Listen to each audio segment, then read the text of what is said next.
నేను కూడా చూశాను. వారు ఇంకోటి కూడా మాట్లాడారు. నేను ఒక సంవత్సరం పాటు నెంబర్ 2 అన్నారు. ఆయన కూడా క్వార్టరే కదా, మాజీ క్వార్టరే కదా. వారే చెప్పారు కదా, వారే డిక్లేర్ చేశారు నేను మాజీ క్వార్టరే అని. ఎవరండి? ఇప్పుడు పవన్ కళ్యాణ్ గారు కూడా చాలా చెప్పారు. అలా సహజంగా ఎట్లా ఉంటదంటే అండి, నేనున్నానండి, నాకు జగన్ అంటే ఇష్టం కాబట్టి ఖచ్చితంగా 2029లో జగన్ ఖచ్చితంగా గెలిచి తీరుతాడు. వీళ్ళు ముగ్గురు కాదు, ఇంకొకళ్ళని కలుపుకున్నా కూడా, అంటే ఇండైరెక్ట్ గా ఆల్రెడీ కలిసే ఉన్నారనుకోండి కాంగ్రెస్ పార్టీ. ఈ ముగ్గురు కాకుండా వెనకాల చీకట్లో కాంగ్రెస్ పార్టీ ఉంటది, ఉంది కదా, మనకు తెలుసు కదా. అందరూ కలిసి వచ్చిన జగన్ ని ముఖ్యమంత్రి ఆపటం వీళ్ళ వల్ల కాదు అనేది నాకు అనిపిస్తుంది. అట్లాగే ద్వేషం ఉన్న వాళ్ళకి జగన్ అవ్వడానికి ద్వేషం ఉన్న వాళ్ళకి అనిపిస్తుంది. నాకు మోసంది కాబట్టి జగన్ మీద, జగనే గెలుస్తాడని నాకు అనిపిస్తుంది. కానీ వాస్తవం అనేది, ప్రజల నిర్ణయం అనేది 2029లో కదా. తప్పకుండా 2029లో ఎన్నికలు ఎప్పుడైతే అప్పుడు మళ్ళీ మనం మాట్లాడుకుందాం.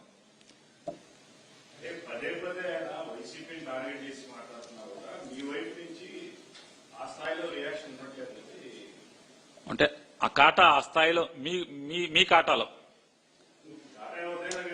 కాటా ఎవరండి? మరి ఆ స్థాయి అంటే మీ కాటా ప్రకారమే స్థాయి అంటే, లేకపోతే మీ స్కేలు.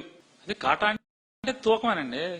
మీ తూకం లేకపోతే మీ స్కేలు, ఆ ప్రకారం అంత చేయలేకపోతున్నామనే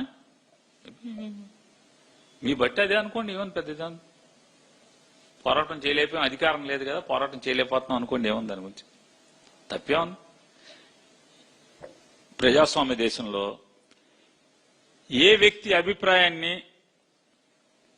కాదంటకు గాని, తోసిరాజంటకు గాని హక్కులు ఒప్పుకో కదా. మీరున్నారు, మీ అభిప్రాయం మీది, నేనున్నాను, నా అభిప్రాయం నాది, నాకు స్వేచ్ఛా స్వాతంత్రాలు ఉన్నాయి. అలాగే ఎవరికి కాలకుండా తప్పే ఉంది.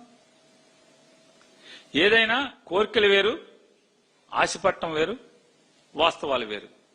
వాస్తవాలు జరిగిన రోజు వాస్తవాలు ఇది అంటే ఈ కోరికలు, ఈ ఆశలు వాస్తవం అయినప్పుడు తప్పకుండా మంచి జ్యోతిష్యమే అనుకుందాం, ఇబ్బంది ఏముంది?